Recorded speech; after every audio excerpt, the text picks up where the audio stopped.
भारत की राजनीति में आपने एक जुमला सुना होगा आमतौर पे, मंडल बनाम कमंडल। मंडल कमंडल की राजनीति, मंडल कमंडल का संघर्ष। क्या इसे कभी समझने का प्रयास किया? आप में से बहुत लोग तो समझते होंगे, कुछ लोगों को ठीक से ये समझ में नहीं आता होगा। 1990 में वीपी सिंह जी की सरकार ने मंडल आयोग की रिपोर्ट स्वीकार करने की घोषणा संसद के अंदर की। असल में जब देश का संविधान 26 जनवरी 1950 को लागू हुआ तो अनुसूचित जाति और अनुसूचित जनजातियों के लिए उसमें आरक्षण की व्यवस्था उनकी आबादी के अनुपात में कर दी गई। और ओबीसी के लिए ये लिख दिया गया कि कुछ अदर बैकवर्ड भी हैं, अदर बैकवर्ड कैटेगरी है, जो अन्य पिछड़ा वर्ग है, उनकी अभी ठीक से पहचान नहीं है। उनकी पहचान के लिए एक आयोग बनाया जाएगा और उस आयोग की सिफारिशों के आधार पर उनके लिए आरक्षण की व्यवस्था की जाएगी, विशेष सुविधाओं की व्यवस्था की जाएगी। तो उसके लिए पंडित नेहरू जी की सरकार ने काका कालेलकर आयोग का गठन किया। काका कालेलकर ने अपनी रिपोर्ट दे दी, लेकिन उस रिपोर्ट पर कुछ नहीं हुआ। वो रिपोर्ट अलमारी में धूल खाती रही। 1977 में जब जनता पार्टी की सरकार केंद्र में बनी तो जनता पार्टी ने फिर बिंदेश्वरी प्रसाद मंडल की अध्यक्षता में एक और आयोग का गठन किया इसी काम के लिए कि अन्य पिछड़ा वर्ग की पहचान करके रिपोर्ट दे, जो मंडल आयोग के नाम से जाना जाता है। बिंदेश्वरी प्रसाद मंडल यानी बीपी मंडल की अध्यक्षता में आयोग बना था, इसलिए इसे मंडल आयोग कहते हैं। मंडल आयोग ने 1980 में अपनी रिपोर्ट दे दी, लेकिन 1980 में जनता पार्टी की सरकार गिर गई और फिर कांग्रेस की सरकार बन गई। कांग्रेस ने 10 साल तक उसे फिर लटकाए रखा।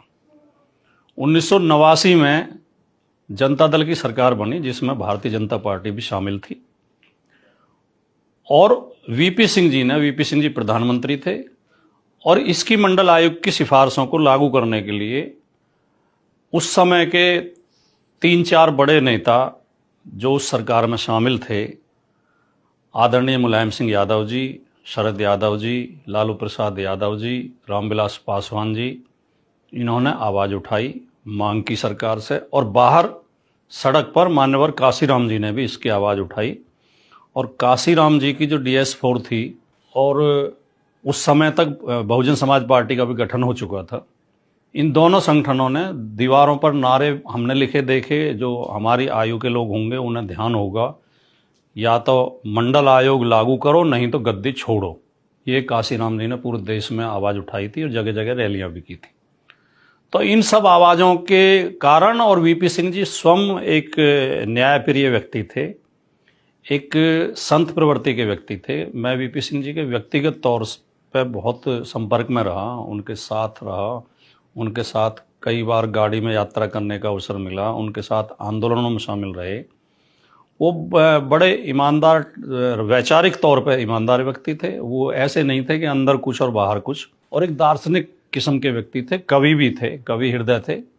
तो वीपी सिंह जी भी न्यायप्रिय थे और इन लोगों ने आवाज़ भी उठाई थी। इन दोनों कारणों से वीपी सिंह जी ने 1990 में मंडल आयोग की सिफारिशें लागू करने की घोषणा की। इस मंडल आयोग के विरोध में ही भारतीय जनता पार्टी अयोध्या के राम मंदिर को लेकर आई। उससे पहले राम मंदिर का कोई बड़ा आंदोलन या बड़ी आवाज़ या बड़े कोई प्रदर्शन वगैरह नहीं थे। ये हमें गंभीरता से समझने की जरूरत है, खास तौर से पिछड़े वर्गों को ये बात समझने की जरूरत है। भारतीय जनता पार्टी का जो नेतृत्व था, जो उसके प्रमुख नेता थे, वो पिछड़ी जातियों को अधिकार नहीं देना चाहते थे, और उस समय की कांग्रेस भी देना नहीं चाहती थी। इसे कहने में हमें कोई संकोच नहीं है।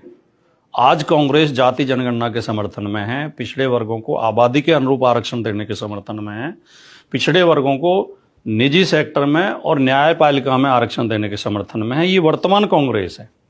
खासतौर से राहुल गांधी अखिलेश यादव जी के साथ बढ़ चढ़ के इस आवाज को उठा रहे हैं। लेकिन उस समय की कांग्रेस मंडल के समर्थन, मंडल आयोग की सिफारिशें लागू करने के समर्थन में नहीं थी, वरना तो वो 40 साल न लटकाया जाता।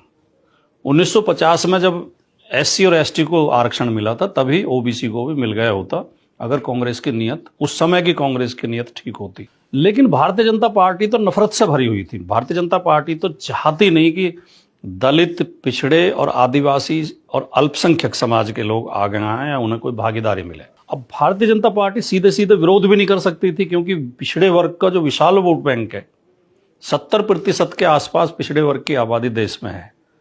तो ये हर राजनीतिक पार्टी जानती है कि अगर 70% वर्ग उनके खिलाफ हो गया तो वो जीवन में कभी सत्ता में नहीं आ पाएंगे, कभी उनका कोई कैंडिडेट जीत नहीं पाएगा। इसलिए खुलकर विरोध भी नहीं कर सकते थे, लेकिन इसे रोकना भी था। तो ये मंडल के विरोध में कमंडल को लेकर आ गए और आडवाणी जी ने सोमनाथ से अयोध्या के लिए रथ यात्रा शुरू कर दी, जिसके जो चालक थे वो नरेंद्र मोदी जी थे, जो सारथी थे। मैं आपको एक यूट्यूब पे एक सुभाषनी अली का एक इंटरव्यू मौजूद है, कपिल सिब्बल ने उनका इंटरव्यू किया, वो बातचीत है उनकी, लंबी बातचीत। उन्होंने इस बारे में भी सवाल पूछा कपिल सिब्बल जी ने। सुभाषनी अली सीपीआई की बड़ी नेता हैं, सांसद रहीं, उस समय वो संसद के अंदर थी, उस समय वो सांसद थी।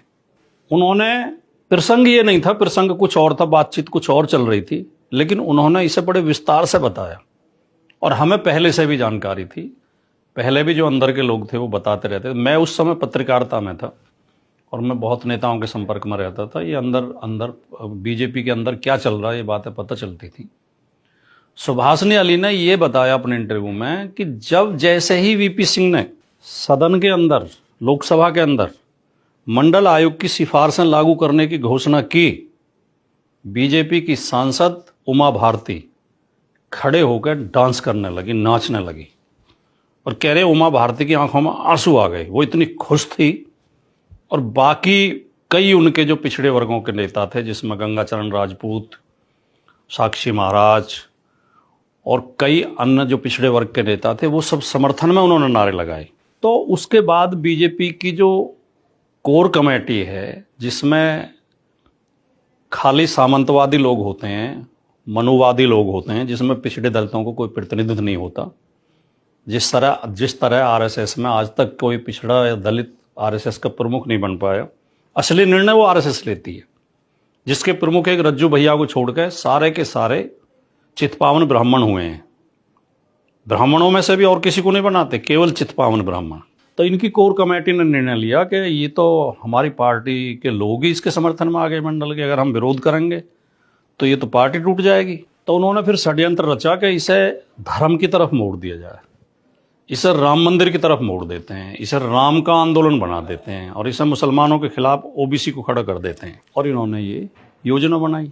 आप ये भी याद रखिए कि जो अयोध्या आंदोलन था उसमें जो आगे नेता थे सारे पिछड़े वर्ग के थे, चाहे कल्याण सिंह हो, चाहे विनय कटियार हो, चाहे उमा भारती हो, चाहे रितंबरा हो, चाहे साक्षी महाराज हो, सब पिछड़े वर्ग के नेताओं को इन्होंने आगे किया, उन्हें हीरो बनाया। सुभाषनी अली ने उस इंटरव्यू में बताया कि जब इन्होंने घोषणा की आडवाणी जी ने कि हम सोमनाथ से अयोध्या की रथ यात्रा निकालेंगे, तो बोली मुझे वो मिले लॉबी में, संसद की लॉबी में। तो मैंने उनसे कहा, आडवाणी जी ये निर्णय तो आपका गलत है, आप राजनीतिक लाभ के लिए देश को तोड़ने का काम कर रहे हैं, इससे तो देश विभाजित हो जाएगा, देश की जनता विभाजित हो जाएगी, ये तो देश टूटने का खतरा पैदा हो जाएगा। तो सुभाषनी अली कह रही हैं कि पता है आडवाणी जी का जवाब क्या था? आडवाणी जी ने कहा, तो मैं अपनी पार्टी को तोड़वा लूं, मैं अपनी पार्टी को बचाने के लिए कर रहा हूं। तो इन शब्दों से आप अर्थ लगा सकते हैं कि इनका असली मकसद क्या था। इनका असली मकसद राम मंदिर या राम की भक्ति नहीं था, राम के भक्ति ये हैं भी नहीं। इनका असली मकसद पिछड़े वर्ग को राम के नाम पर बहका के, बरगला के मंडल आंदोलन से अलग करना था।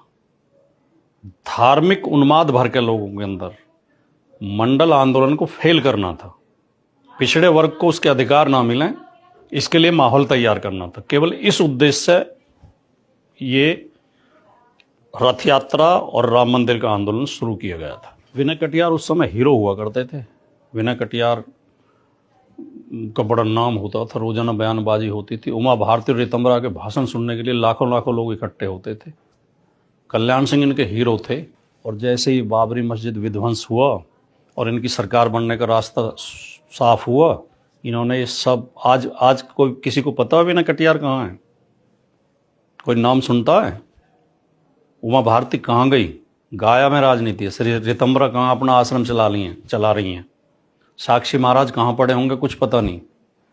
और कल्याण सिंह को तो इन्होंने इतना अपमानित किया था कि कल्याण सिंह को पार्टी छोड़नी पड़ी। और जो इन पिछड़े वर्गों के लोगों ने, नेताओं ने इनके बहकावे में आकर राम मंदिर के नाम पर जो सांप्रदायिक माहौल बनाया था, जो ध्रुवीकरण किया था समाज का, जब सरकार बन गई, जब इनकी सत्ता आ गई, तो लाभ किसे मिला उसका? कलराज मिश्रा को, लालजी टंडन को, राजनाथ सिंह को, योगी आदित्यनाथ को। उन पिछड़े वर्ग के किसी नेता को नहीं मिला।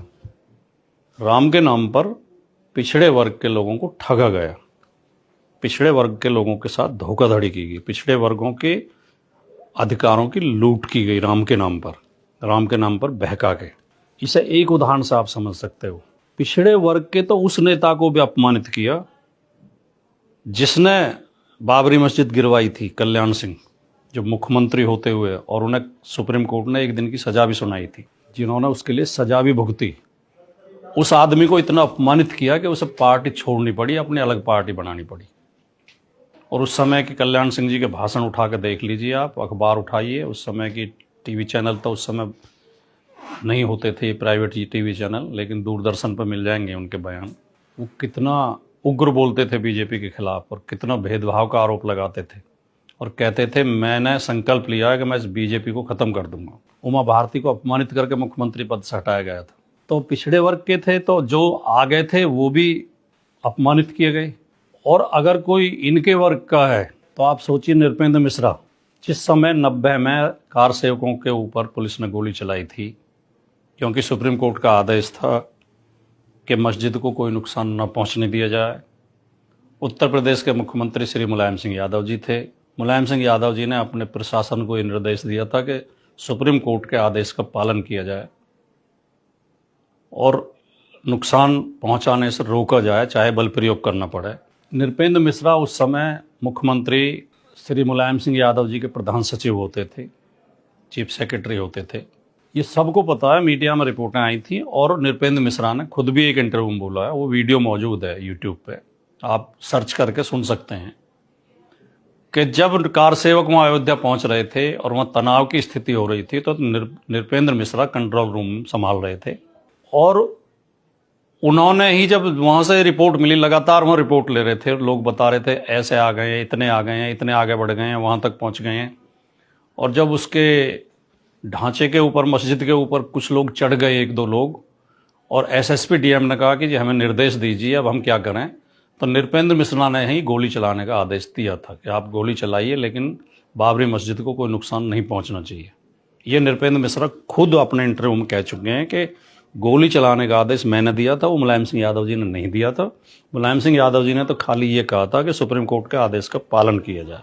तो वो नृपेंद्र मिश्रा क्योंकि ओबीसी से नहीं आते, क्योंकि एससी नहीं है, क्योंकि वो मिश्राजी हैं, तो उन्हें तो बीजेपी ने राम मंदिर निर्माण समिति का अध्यक्ष बना दिया।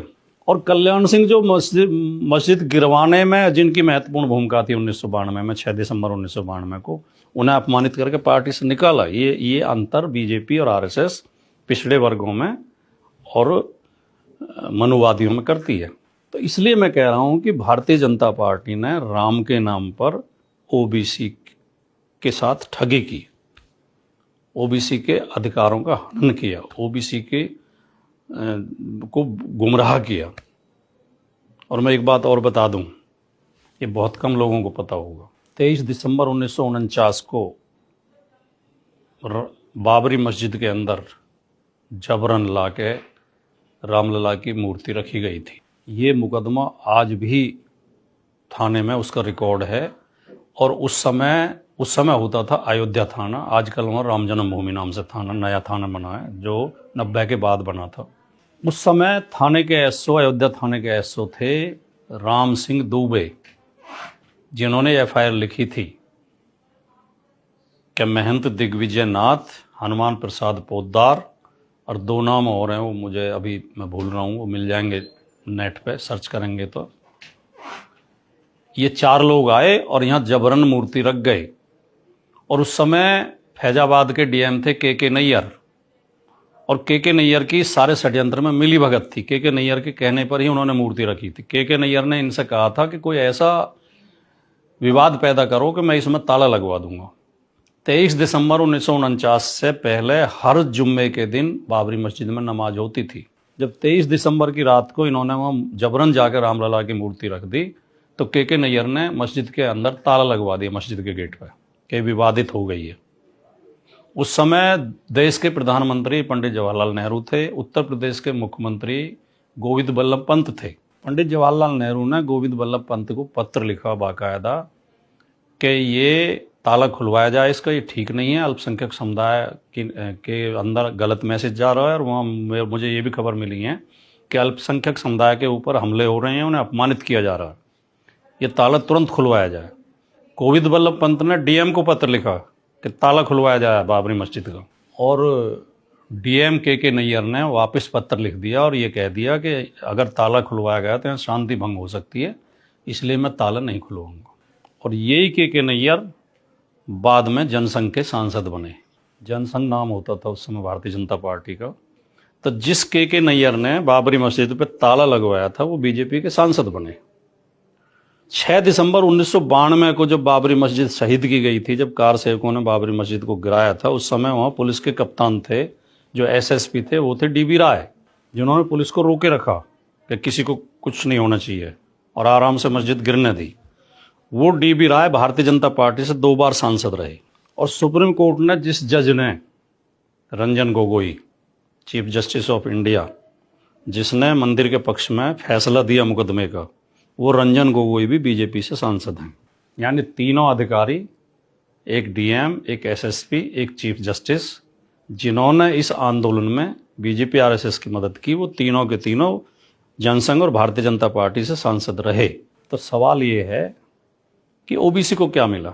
जो आडवाणी ने माहौल खराब किया था राम रथ यात्रा निकाल के सोमनाथ से अयोध्या के लिए, उस दबाव में और सुप्रीम कोर्ट में बैठे जातिवादियों के कारण ओबीसी का आरक्षण आज भी आधा अधूरा है। ओबीसी को कायदे में आबादी के अनुपात में आरक्षण मिलना चाहिए 70%, उन्हें मात्र 27% मिला है। फिर उनमें क्रीमी लेयर लगा दी गई है, फिर तरह तरह की बाउंडेशन लगा दी गई हैं। और अब हालत ये हो गई है, जब से बीजेपी की सरकार है, जहाँ जहाँ भी बीजेपी की सरकारें हैं, ओबीसी की कट ऑफ जनरल से ऊपर जा रही है। यानी ओबीसी को विशेष अवसर देके आगे नहीं बढ़ाया जा रहा, ओबीसी को आगे बढ़ने से रोका जा रहा है। और ये बात अगर ओबीसी की समझ में नहीं आ रही है, ओबीसी के लोगों की समझ में नहीं आ रही है, तो फिर आपका ईश्वरी मालिक है। नमस्कार, जय हिंद।